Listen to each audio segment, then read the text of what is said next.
हिंदुओं के बीच एकादशी व्रत का बड़ा धार्मिक महत्व है। ये दिन पूरी तरह से भगवान विष्णु को समर्पित है। सभी भगवान विष्णु भक्त इस व्रत को पूरी श्रद्धा के साथ रखते हैं और भगवान की पूजा करते हैं। इसके साथ ही द्वादशी तिथि को अपना व्रत खोलते हैं। हिंदू पंचांग के अनुसार इस साल उत्पन्ना एकादशी मार्गशीर्ष माह के कृष्ण पक्ष की एकादशी तिथि उत्पन्ना एकादशी 2024 यानी 26 नवंबर 2024 को मनाई जाएगी। वहीं इस शुभ तिथि पर अगर कोई उपाय किया जाए तो उसका शुभ परिणाम तुरंत देखने को मिलता है। तो आइए जिन लोगों के विवाह में देरी हो रही है उनकी इस समस्या को दूर करने के उपाय के बारे में जानते हैं, जो इस प्रकार हैं। उत्पन्ना एकादशी पर करें जल्द विवाह के लिए ये उपाय। चंदन या हल्दी का तिलक लगाएं। अगर किसी जातक के विवाह में लगातार मुश्किलें आ रही हैं तो वे उत्पन्ना एकादशी पर भगवान विष्णु की पूजा करते समय केसर, पीला चंदन या हल्दी का तिलक लगाएं और उन्हें पीले फूल चढ़ाएं। ऐसा कहा जाता है कि इससे विवाह में हो रही देरी दूर होती है। पीपल के पेड़ पर जल चढ़ाएं। कामनाओं की पूर्ति के लिए एकादशी के दिन पीपल के पेड़ पर जल चढ़ाएं, क्योंकि ऐसा माना जाता है कि इसमें भगवान विष्णु का वास होता है। मान्यता है कि जल चढ़ाने से सभी मनोकामनाएं पूरी होती हैं। श्रृंगार की सामग्री चाहें। इस दिन तुलसी पूजन भी शुभ माना जाता है। ऐसे में देवी को लाल चुनरी, नारियल व श्रृंगार की सामग्री चाहें। उनके सामने देसी घी का दीपक जलाएं। ऐसा कहा जाता है कि यह अनुष्ठान विवाह में आने वाली सभी बाधाओं को दूर करता है और जल्द विवाह का योग बनता है। हालांकि इस दिन तुलसी दल न तोड़ने की सलाह दी जाती है। 5 घी के दीपक जलाएं। उत्पन्ना एकादशी के शुभ मौके पर तुलसी के पौधे पर कच्चा दूध और गन्ने के रस का मिश्रण चढ़ाएं। फिर तुलसी के पौधे के सामने 5 घी के दीपक जलाएं और भाव के साथ उनकी आरती करें। साथ ही मां को आटे का हलवा का भोग भी लगाएं। इस उपाय को करने से कुंडली में विवाह का योग बनेगा। वहीं इस दिन देवी तुलसी की पूजा का भी महत्व है। अगर आप जीवन में आ रही किसी भी समस्या से लगातार परेशान हैं, तो आपको इस एकादशी पर देवी तुलसी को जल चढ़ाना चाहिए। फिर 5 दीपक देवी के सामने जलाने चाहिए और उनकी 7 बार परिक्रमा पूरी करके उनके 108 नामों का जाप करना चाहिए। पूजा विधि। सुबह जल्दी उठकर स्नान आदि से निवृत्त हो जाएं। घर के मंदिर में दीप प्रज्वलित करें।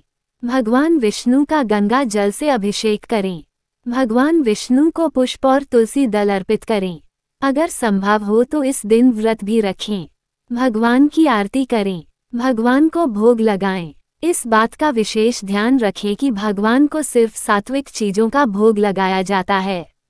भगवान विष्णु के भोग में तुलसी को जरूर शामिल करें। ऐसा माना जाता है कि बिना तुलसी के भगवान विष्णु भोग ग्रहण नहीं करते हैं। इस पावन दिन भगवान विष्णु के साथ ही माता लक्ष्मी की पूजा भी करें। इस दिन भगवान का अधिक से अधिक ध्यान करें। एकादशी व्रत पूजा सामग्री लिस्ट। श्री विष्णु जी का चित्र अथवा मूर्ति, पुष्प, नारियल, सुपारी, फल, लौंग, धूप, दीप, घी, पंचामृत, अक्षत, तुलसी दल, चंदन, मिष्ठान। इस दिन चावल का सेवन न करें। एकादशी के दिन चावल का सेवन नहीं करना चाहिए। इस दिन चावल का सेवन करना अशुभ माना जाता है।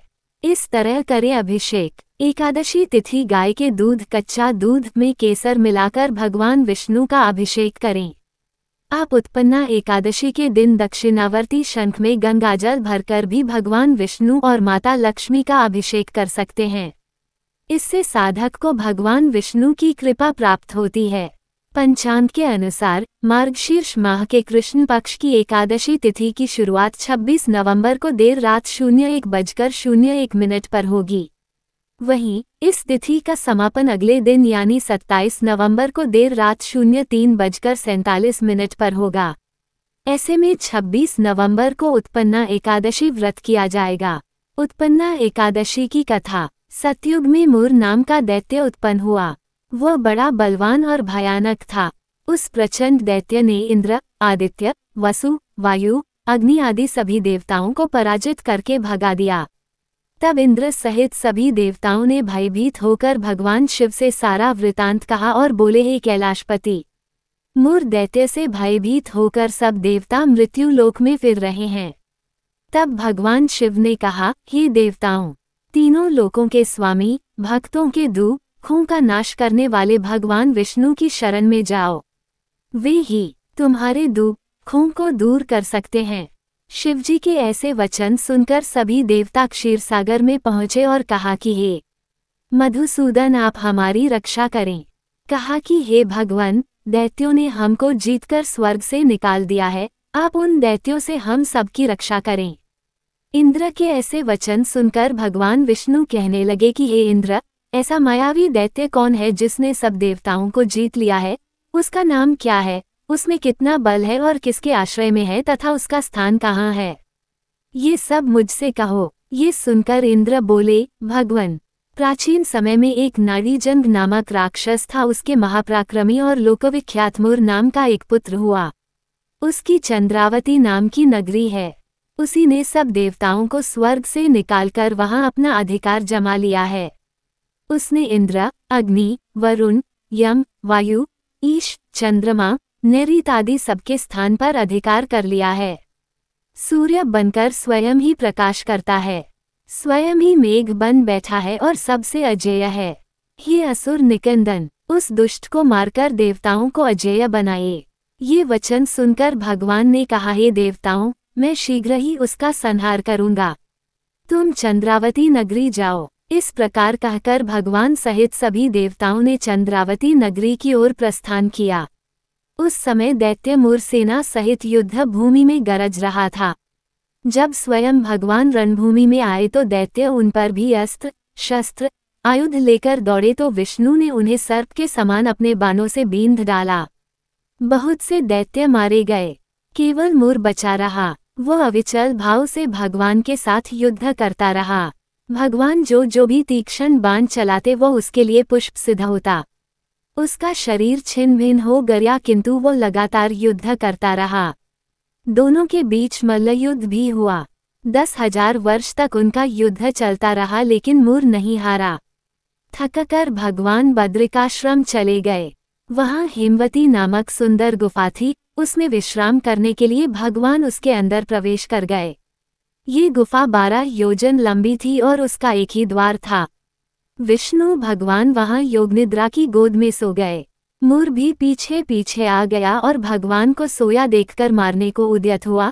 तभी भगवान के शरीर से उज्ज्वल कांतिमय रूप वाली देवी प्रकट हुई। देवी ने राक्षस मुर को ललकारा, युद्ध किया और उसे तत्काल मौत के घाट उतार दिया। श्री हरि जब योगनिद्रा की गोद से उठे तो सब बातों को जानकर उस देवी से कहा कि आपका जन्म एकादशी के दिन हुआ है, अतः आप उत्पन्ना एकादशी के नाम से पूजित होंगी। आपके भक्त वही होंगे जो मेरे भक्त हैं। बाद में आप भूल जाएंगे, इसलिए अभी याद दिला दूं। अगर इस तरह की वीडियोस पसंद आती है तो रोजाना एक ऐसी वीडियो देखने के लिए इस चैनल को जरूर सब्सक्राइब कर ले और लाइक शेयर करना ना भूले, क्योंकि वीडियो बनाने में बहुत मेहनत लगता है और आपके एक लाइक से बहुत मोटिवेशन मिलता है। संतान की कामना के लिए क्या करें? इस दिन पति पत्नी संयुक्त रूप से श्री कृष्ण की उपासना करें। उन्हें पीले फल, पीले फूल, तुलसी और पंचामृत चाएं। इसके बाद संतान गोपाल मंत्र का जाप करें। ओम क्लीं देवकी सुत गोविंद वासुदेव जगतपते देहि में तनयम कृष्ण त्वामः शरणम गता। पति पत्नी एक साथ फल और पंचामृत ग्रहण करें। वीडियो को देखने के लिए आपका धन्यवाद। श्री हरि विष्णु आपकी सभी मनोकामनाओं को पूर्ण करे।